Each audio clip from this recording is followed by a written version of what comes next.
This is Parker Ranch.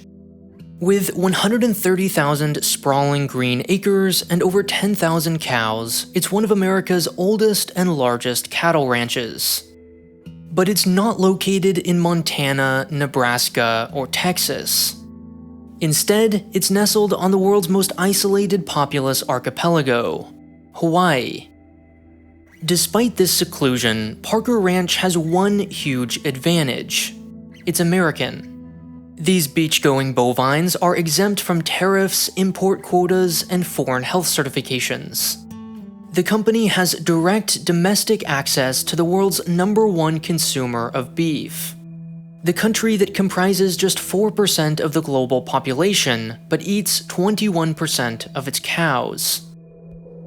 At least, this should be an advantage. The United States should benefit from this convergence of domestic supply and demand, one far from unique to beef. Take, for instance, oil. Americans may be its most notoriously gluttonous consumers, but forget the Middle East. The US produces nearly as much as it uses, 18 versus 19 million barrels a day, respectively. To a remarkable extent, America has what it needs. For this, it has not only its size to thank, but also its unmatched economic and geographic diversity. From the cold continental northeast to the hot, bone-dry southwest, it spans the whole climatic spectrum. Now throw in Honolulu and Fairbanks, and America truly has everything. In addition to being blessed with many of the precise inputs it requires, it's also lucky enough to have 95,000 miles of coastline with which to connect them. Though we may take it for granted, the result is the best of both worlds.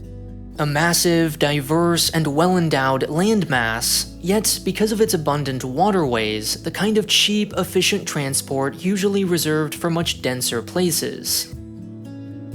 Strangely, you won't find as much evidence of this good fortune as its geography would suggest.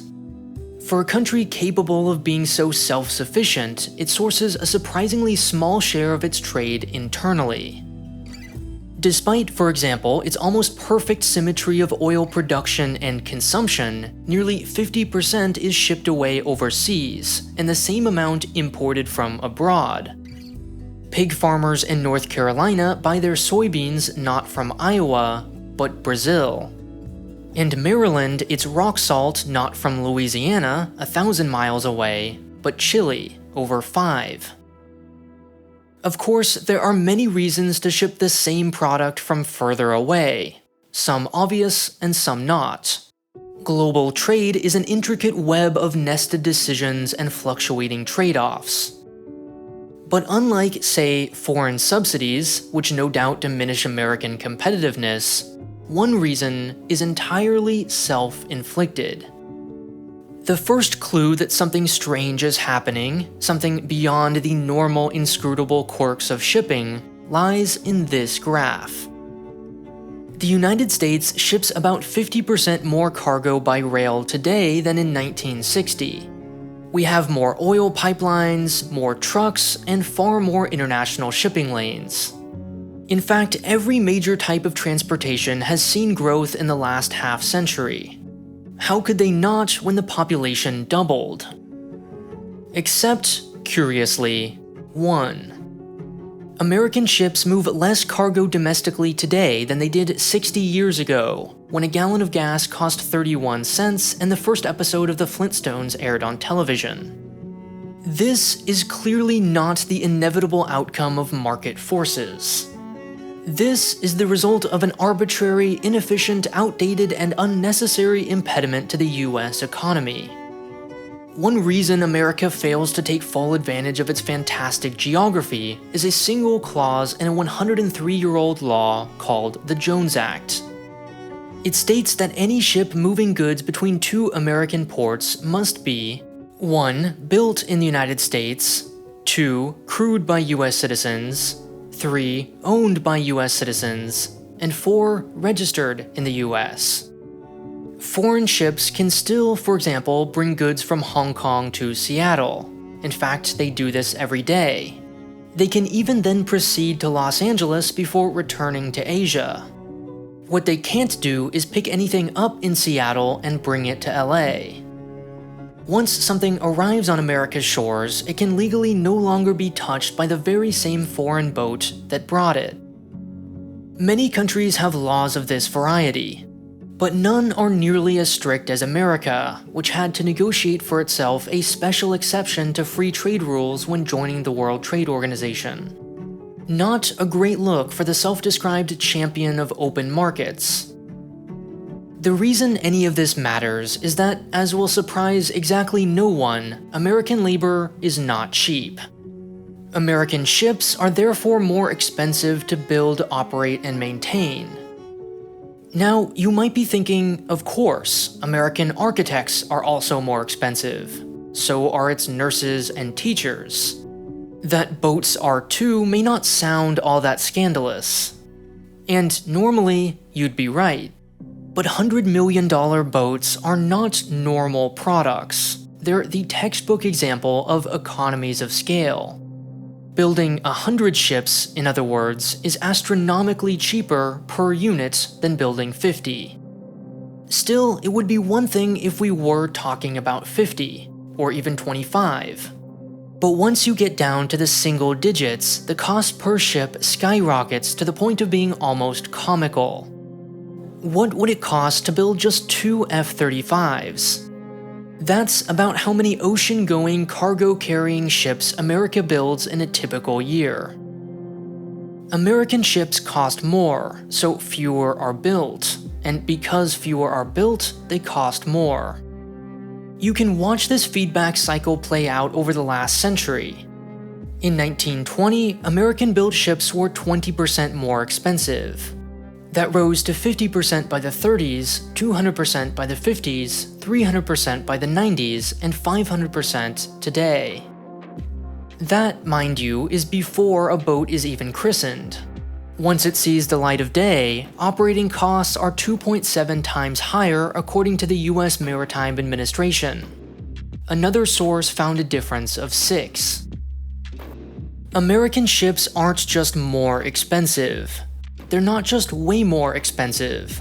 They're so expensive that they exist in an entirely separate category.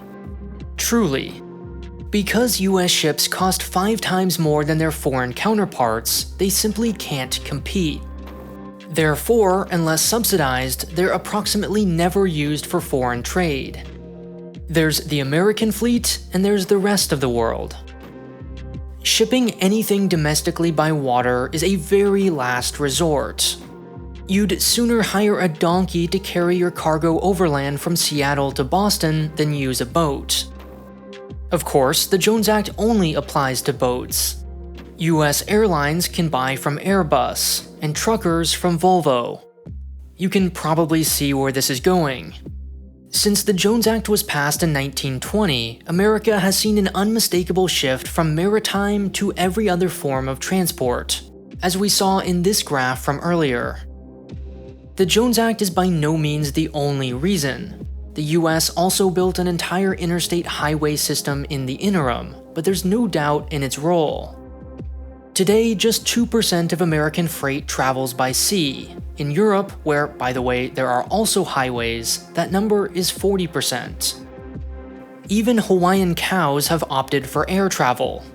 Live calves are driven from the serene northern tip of the Big Island to Kona International Airport and flown on 747s to California. In the end, Americans collectively pay for every pound of cargo diverted from ship to airplane, truck, or train in the form of traffic jams and carbon emissions. No mode of transport generates fewer greenhouse gas emissions than boat. And while a cargo ship may be slower than a truck, it's far more cost-effective. Rivers and oceans are relatively green, maintenance-free, infinite-lane highways. We also pay in the form of lost revenue. However close an American supplier, and however far its foreign competitor, the latter is almost always cheaper when ocean transport is required. To use a highly imperfect analogy, the Jones Act is a bit like Congress mandating that the left half of every road suddenly be abandoned. Not to make room for some urbanist utopia. This is still the United States of America we're talking about. Our 4 million miles of asphalt wouldn't be converted into bicycle or pedestrian paths. They would just sit there, taking up space. At first, given the lack of public transit alternatives, the loss of half our roads would slow down everyone's commute. But over time, knowing America's addiction to cars, we'd extend our freeways to compensate for the lost left half. Strange and arbitrary though this rule, transportation wouldn't grind to a halt forever. We'd adapt, but at an enormous environmental, social, and financial cost. The Jones Act hasn't doomed America to financial ruin. For most of the country, it's merely diverted cargo to less efficient, more damaging modes of transport. But some places don't have this luxury. There are no roads or trains connecting Hawaii, Puerto Rico, or Guam to the mainland. These are captive markets. Unable to extend their highways in the previous analogy, these places are stuck with what they've got. Hawaii, Puerto Rico, and Alaska collectively make up just 1.6% of the US population, but they ship 35% of all domestic ocean-going tonnage. They have to. And what happens in captive markets with little or no competition? Price gouging and price fixing. Two companies, Tote and Crawley, control more than 80% of the US mainland to Puerto Rico market. Alaska is subject to a Tote and Matson duopoly, and Hawaii and Guam are no different. It should be no surprise, therefore, that in 2011, 2 Jones Act carriers pled guilty to criminal price fixing. Now, lobbyists are quick to point out that we really have no idea how much this law hinders the US economy. And they're right. The sheer complexity of global shipping makes it nearly impossible to honestly and accurately disentangle the effects of a single law. Anyone claiming to have such an estimate that fully accounts for US labor and tax laws, which would likely still apply even if the Jones Act were repealed, is either delusional or openly admits to much uncertainty. But whether the total cost is $64 billion as the OECD estimates, or even just 10% of that, don't mistake our inability to precisely quantify the cost with the lack of a cost. After all, there's plenty of evidence. Take a look, for instance, at where Puerto Rico gets its natural gas compared to the Dominican Republic. Despite being just 130 miles apart, the difference is stark. Puerto Rico, a US territory, gets 0% of its LNG from the US, while its neighbor gets 65%. Because of the Jones Act, Puerto Ricans effectively pay more for American products than do foreign countries. So, while the lower 48 have largely abandoned domestic shipping entirely, these distant territories have been forced into a battle with their own government to find and exploit loopholes. In fact, the Jones Act itself was a defensive attack against earlier workarounds. Before its passage in 1920, someone in Seattle could ship their goods 140 miles by truck to Vancouver, Canada, then the other 1,600 miles to Anchorage by Canadian-flagged ship. Alaskans benefited from this foreign competition. Unfortunately for them, they wouldn't get the right to vote until Alaska became a state 40 years later. In the meantime, the Pacific Steamship Company, based in Washington, which did have a vote, seized this window of opportunity. It lobbied Senator Wesley Jones to close this loophole by inserting a clause into the Merchant Marine Act. That clause, now called the Jones Act, specified not only cargo transported by water, but by water or by land and water. Humorously, it simultaneously opened a new loophole. The journey from Seattle to Vancouver could no longer be made by truck, but it could be made by Canadian train. Needless to say, things have only gotten more complex in the past 100 years. The Jones Act has slowly transformed into a strange and arbitrary Swiss cheese patchwork of rules. For example, what does it mean for a public company to be American in 2023? The answer, apparently, is that 75% of its shareholders must be US citizens. That is, unless the CEO of the foreign owner pinky promises not to interfere with American interests, in which case all is forgiven. Then there's the question of what exactly counts as American-built. The answer is that the Coast Guard will seize your ship if it has a foreign-built hull, but not if it has a foreign-built engine. The propeller, machinery, consoles, wiring, and piping can be foreign, but no more than 1.5% of the steel weight of the superstructure. Make sense? If not, the US government has prepared for you a 29-page PDF defining terms like point and transportation, often in strange and unexpected ways. One of the most important definitions depends on the precise interpretation of new and different. Recall that you cannot legally ship your Hawaiian cows on a foreign ship to Vancouver and then Seattle by truck.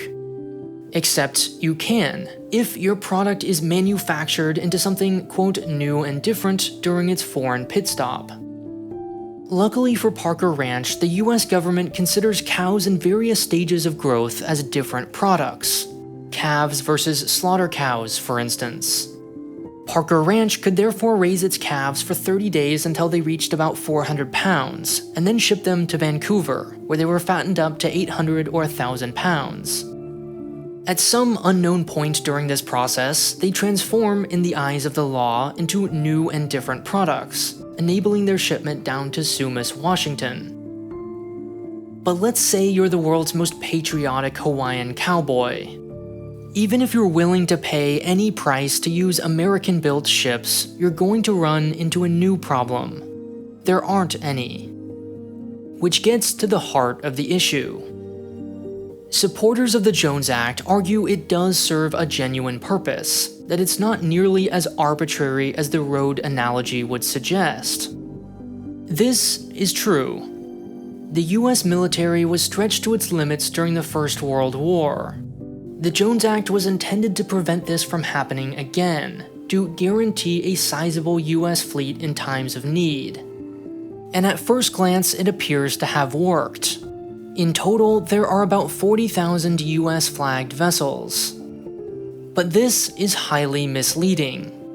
The vast majority of those are barges, tugboats, and other small ships mainly used on the Mississippi and other inland rivers. Barges are great, but they're far from ideal replacements for faster, larger, more reliable, and economical ocean-going ships like tankers. They're also not the kind of ship the Navy would need during a war. What it would need are large ocean-going ships, of which there are only about 100 left.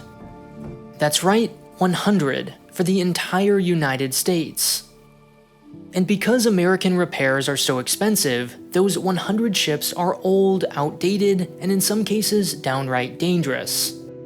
One sank in a hurricane in 2015. Since it was 40 years old, it was built without modern lifeboats.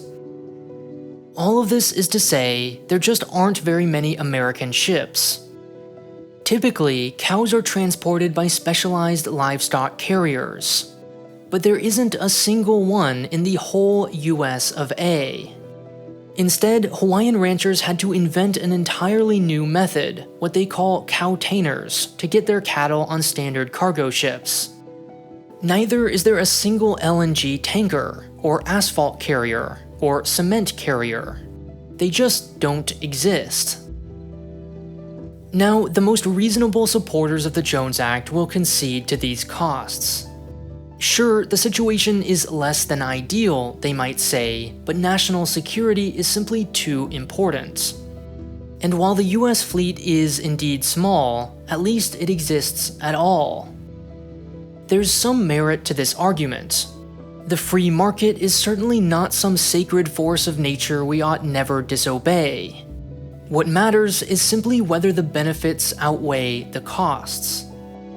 So, is everything we've talked about worth the chance that if America is involved in a war, and if the Navy runs low, and if they're available and useful, it can commandeer 100 slow, inefficient, and outdated commercial ships?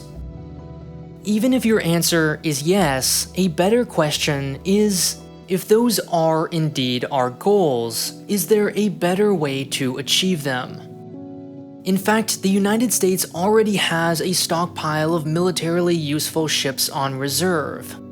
No, actually, in typical US military fashion, it has 3. The Ready Reserve Force, Maritime Security Program, and Sealift Command. Meanwhile, 2 of the 3 most prolific shipbuilding nations are close American allies. We know these countries would sell the US military the ships it needs because, well, they do. Amusingly, most of the Ready Reserve Force ships were built internationally. In other words, foreign ships are apparently good enough for the US military, but when it comes to non-military, purely commercial ships, we're told to think about national security. In case there was any doubt, this fact exposes the truth about the Jones Act. It originated as an opportunistic way for Senator Wesley Jones to win support from Washington voters, and it continues to serve the same protectionist purpose today. A small handful of powerful unions and their lobbyists have essentially held America's incredible geographic potential hostage. It works because most of us don't know or think about the Jones Act. We never see its costs directly. It thrives, like many bad policies, on our lack of awareness. One of the best ways to increase awareness is by making videos like this one. That's why I made this class on today's sponsor, Skillshare, showing you step by step how I make my thumbnails and going behind the scenes on how I make these videos. You can also find courses from MKBHD, Thomas Frank, and many of your other favorite channels. Skillshare is an online learning community with thousands of courses on everything from graphic design to project management and programming. What's great about Skillshare is that you get access to every course on the platform with a single subscription. Once you sign up, you're motivated to learn more to make the most of your membership. An annual subscription costs less than $10 a month, and the first 1,000 people to join by clicking the link on screen now get a 1-month free trial. Thanks again to Skillshare for sponsoring this video.